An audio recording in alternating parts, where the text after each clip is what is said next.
네, 지금부터 제79차 기업신당 최고위원회 회의를 시작하겠습니다. 먼저 이준석 당대표의 모두 발언이 있겠습니다. 워싱턴에서 대한민국을 향해 강슛을 날렸는데 우리 골대에는 골키퍼가 없습니다.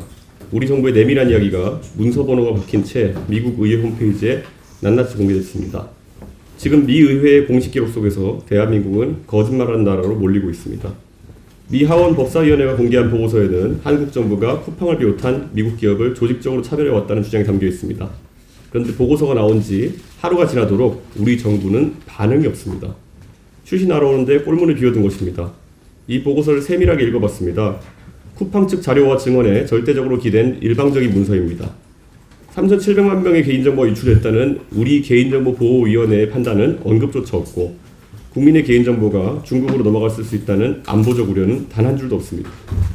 그럼에도 분노보다 걱정이 앞서는 이유는 이것이 급조된 슛이 아니라 다섯 달간 준비된 세트피스이기 때문입니다. 국정원법 4조와 5조를 명시한 국정원 공문 번역본, 외교 행랑의 반입과 상하이 강바닥의 잠수부, 대통령 보고 정황까지 문서 번호를 특정해 첨부한 증거 기록의 형식을 갖췄습니다. 내용이 옳고 그름과 무관하게 이런 문서가 미 의회의 공식 기록으로 등재된 것 자체가 이미 우리에게 불리합니다. 제가 며칠 전 미국에서 만난 미국 정계사정의 정통한 인사는 트럼프 대통령이 지금은 한국의 대미 투자 약속 이행을 측근들에게 구체적으로 점검하지 않고 있지만 중간 선거를 앞두고 성과 점검에 나서는 순간 한국 문제는 언제든 다시 쟁점화될 수 있다는 입장이었습니다. 그 점검의 날에 우리가 내밀 수 있는 것은 말이 아니라 실제 이행 성적입니다. 호텔 경제학은 국내에서 정치적 눈속임용으로 쓸 수 있어도 워싱턴에서는 통하지 않습니다. 특히 국정원은 지난해 12월 어떤 지시도 한 바 없다라고 했는데 미 의회가 그와 배치되는 문서들을 공개했습니다. 저는 우리 정보기관의 발표가 사실이길 바라며 미국 측이 잘못된 사실관계를 말하고 있다면 정정해야 합니다. 정부는 범정부 대응체계를 즉시 가동해 유출 규모와 조사의 정당성에 대한 대한민국의 공식 반박서를 미 의회와 USTR에 전달하십시오. 후반전 휘슬이 올리기 전에 저 비어있는 골문 앞에 대한민국 정부가 서야 합니다. 네, 다음으로 천하람 원내대표의 모두 발언이 있겠습니다. 선관위와 더불어민주당, 국민의힘, 기본소득당의 외유성 해외 연수 카르텔을 고발합니다. 오늘 저는 국가의 선거와 정당 보조금을 투명하게 감시해야 할 중앙선거관리위원회와 정당들이 국민 세금으로 어떻게 외유 카르텔을 다져왔는지 그 추악한 민낯을 고발하고자 합니다. 선관위 정당과에는 외국 정당 정치제도 연수라는 아주 달콤한 사업이 있습니다. 매년 1억 7, 8천만 원의 세금을 들여 의석수에 비례해 선정된 민주당, 국민의힘, 기본소득당 등 정당 당직자 10여 명을 데리고 9박 10일씩 유럽, 호주 등으로 최고급 패키지 여행을 시켜주는 사업입니다. 이 부끄러운 혈세 탕진 명단에 우리 당의 이름은 없습니다. 10년 넘게 관행처럼 실시하던 이 연수는 지난 2024년 기획재정부의 예산 절감 지침에 따라 전액 삭감되었습니다.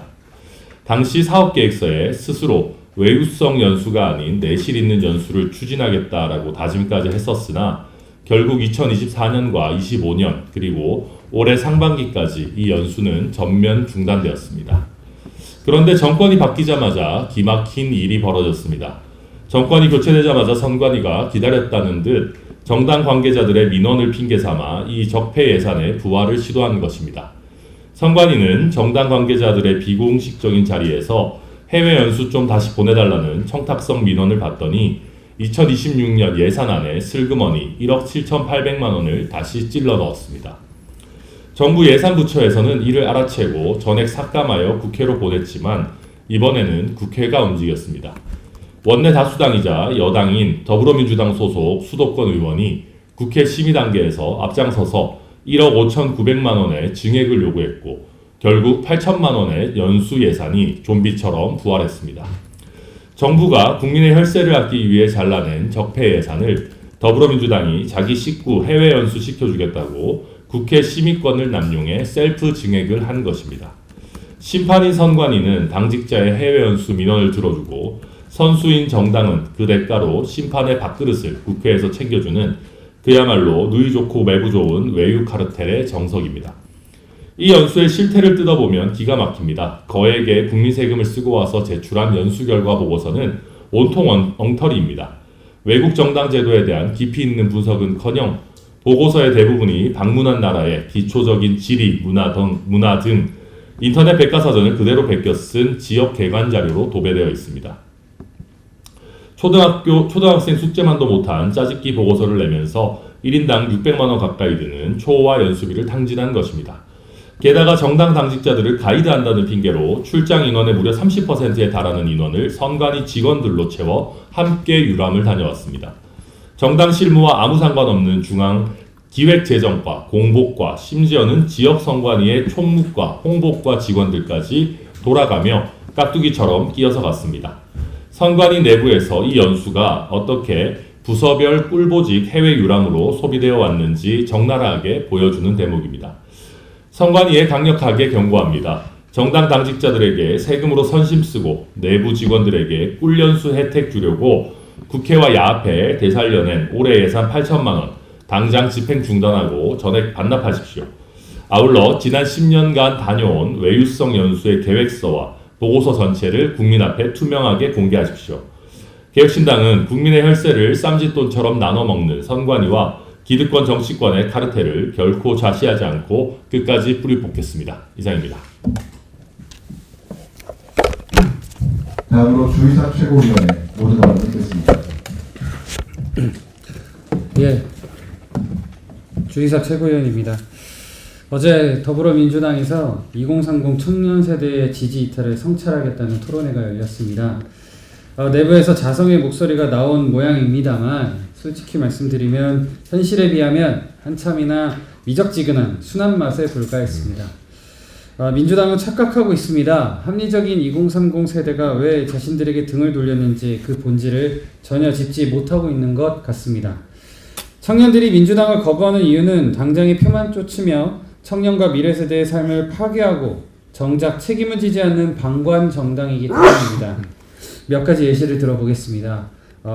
첫째로 주거사다리의 파괴입니다. 지난 문재인 정부 시절 폭등한 부동산 가격에 절망했던 청년들에게 이재명 정부는 전세조차 씨를 마르게 하는 정책으로 확인사살을 했습니다. 2030 세대에게 내 집 마련이라는 미래의 꿈 자체를 빼앗아가버린 장본인이 바로 지금의 여당입니다. 두 번째, 국민연금 개혁의 방기 그리고 온갖 쿠폰 경제학으로 대표되는 미래세대 착취입니다. 민주당은 주 지지층의 눈치만 보며 연금개혁을 지지부진하게 방치했습니다. 그러면서 뒤로는 갖은 쿠폰 경제학을 시도하며 미래세대가 감당해야 할 나랏빛을 앞다투어 끌어다 썼습니다. 연금개혁은 미루고 빚만 늘리는 무책임한 포퓰리즘을 보며 청년들은 이 정당이 자신들의 미래를 철저히 방관하고 있다는 사실을 똑똑히 깨달았습니다. 세 번째는 상식과 합리성이 결여된 민주당식 감수성 정치입니다. 얼마 전 스타벅스 사태에 과도한 비난을 퍼부었던 이재명 대통령의 리더십은 청년들에게 깊은 피로감을 안겼습니다. 게다가 최근 배재고 야구부 학생들의 구호를 두고 여당 정치권이 야구팀 해체까지 운운하며 과도하게 난타하는 이 모습을 보십시오. 민주징계라는 비아냥을 듣고 있는지 잘 알고는 있는지 모르겠습니다. 10대 청소년들을 제물 삼아 정파적 이익을 챙기려는 모습은 젊은 세대에게 깊은 혐오감을 불러일으키고 있습니다. 하지만 민주당이 이런 상황임에도 보수 진영이 국민의 선택을 받지 못했다는 것도 더욱 뼈아픈 지점입니다. 국민의힘은 최근 여론조사 수치가 조금 올랐다고 해서 자신들이 잘해서 그런 줄 착각하고 있습니다. 패배 원인을 진지하게 받아들이지 못한 채 여전히 볼썽사나운 당권 싸움에만 몰두하고 있습니다. 이러한 한심한 정쟁을 바라보는 2030 젊은 세대는 거대 양당 모두에게 더 깊은 절망을 느낄 뿐입니다. 그리고 우리 개혁신당 역시 이번 지방선거에서 국민의 선택을 온전히 받지 못한 것에 대해 뼈아프게 여깁니다. 저 역시 이번 선거에 출마했던 후보자로서 현장에서 냉정한 현실을 마주했습니다. 민심은 이준석은 알아도 개혁신당은 모르겠다는 것이었습니다. 양당에서 바른 말하다 나온 똑똑한 사람들이 모인 당인 것은 알겠는데 그래서 결국 무엇을 하려는 당이냐는 질문에 우리는 명확한 대답을 드리지 못했습니다. 이것이 지금 우리가 해결해야 할 가장 무거운 과제입니다. 이제 비방과 정쟁에 중독된 양당 정치를 끝내기 위해 우리 당이 그들과 무엇이 다른지 실력으로 증명해야 합니다. 다가오는 총선을 앞두고 개혁신당의 비전을 똑바로 세우겠습니다. 당장의 표를 위해 미래 세대를 방관하는 저들과 달리 미래를 책임지는 정당이 되겠습니다. 2030 세대를 비롯한 국민 여러분이 확신하실 수 있도록 가장 합리적이고 실질적인 정책으로 민심 속으로 들어가겠습니다. 이상입니다. 네, 다음으로 김정철 최고위원의 모두 발언 듣겠습니다. 안녕하십니까, 김정철 최고위원입니다. 최근 광주 여고생 살해 사건에서 충격적인 사실이 드러났습니다. 장윤기의 아버지가 현직 경찰관이었고 범행 관련 핵심 증거를 없앤 정황이 확인이 됐습니다. 경찰은 처음에는 단순 살인 혐의 등으로 송치했지만 검찰의 보안 수사를 통해서 더 중한 성폭법상의 강간 목적 살인, 그 외 살인 미수, 각종의 스토킹 범죄까지 적용되었습니다. 이것이 이제 바로 보안 수권이 왜 필요한지를 보여주는 사건입니다. 경찰 수사가 완벽하지 않을 수 있다는 것입니다. 초동 수사에서 빠진 증거가 있을 수 있고 수사기관 내부와 관련된 민감한 사안일수록 더 철저한 외부 견제가 필요하다는 반증입니다. 그런데 민주당은 이런 현실을 보고도 검찰의 보안 수사권을 완전히 없애겠다고 합니다. 자동차 사고가 났는데 블랙박스를 확인해보니 브레이크가 필요하다는 사실이 드러났습니다. 그런데 민주당은 브레이크를 더 튼튼하게 만들기는커녕 아예 떼어내겠다는 것입니다. 수사심의위원회를 만들면 된다고 합니다. 제가 각종의 위원회를 해봤지만 위원회치고 제대로 된 위원회가 없습니다. 그러나 회의체가 현장의 증거를 찾을 수도 없습니다. 위원회가 압수해갈 수도 없고 위원회가 공소시효가 임박한 사건에서 즉시 보안 수사를 할 수도 없습니다. 장윤기 사건은 말해줍니다. 경찰 수사를 다시 들여다볼 장치가 없다면 피해자의 억울함도 진실도 증거도 사라질 수 있다는 것입니다. 검찰 권력을 견제하자는 논의는 지금 당장 해야 합니다. 그러나 검찰을 견제하겠다며 경찰 권력을 견제받지 않는 거대 권력으로 만들어서는 안 됩니다. 더구나 이 중대한 형사사법 제도를 민주당 전당대회 전에 처리하겠다고 합니다. 국민의 생명과 인권을 지키는 법을 당권 경쟁의 도구로 삼아서는 안 됩니다. 민주당에게 분명히 경고합니다. 보안수사권의 폐지, 이것은 검찰개혁이 아닙니다. 국민을 위한 검찰개혁이어야 합니다. 국민의 안전망을 끊는 일입니다. 피해자의 억울함을 외면하는 일입니다. 경찰 권력의 비대화에 눈을 감는 일입니다. 법치는 권력을 의심하는 데서부터 출발합니다. 민주당은 전당대회용 졸속 입법을 즉각 중단하고 보안수사권과 관련돼서 진지한 논의를 할 수 있는 장을 다시 열기를 진심으로 요청드리는 바입니다. 보안수사권 폐지라는 위험한 폭주를 멈추시기 바랍니다. 네, 다음으로 이주영 정책위의장의 모두 발언 듣겠습니다. 기조합니다. 어른들이 일을 망치고 있습니다. 역사적 아픔이나 지역의 상처를 장난의 소재로 삼는 것은 잘못입니다. 개인이나 해당 팀이 아닌 소속된 공동체나 지역을 도매금으로 희화화하는 것 또한 스포츠맨십에 어긋나는 행동입니다. 학생들이었다고 해서 무조건 용서받아야 한다는 것도 아니고 운동장에서 일어난 일이라고 해서 모두 넘어가도 좋다는 뜻은 아닙니다. 다만 잘못을 바로잡는 방식까지 잘못되어서는 안 됩니다. 학생들끼리, 학교끼리, 야구단끼리 먼저 마주보고 사과와 회복을 도모하기 전에 어른들과 정치가 먼저 함부로 나서고 입을 댄 탓에 광주 일고 학생들은 스스로 결정한 방식과 시간으로 상대 학생들의 진심 어린 사과를 마주할 기회를 잃어버리고 말았습니다. 광주 일고 학생들은 이 과정을 통해 2번 상처받고 거세게 올라붙은 여론의 격정과 편가르기에 3번 다칩니다.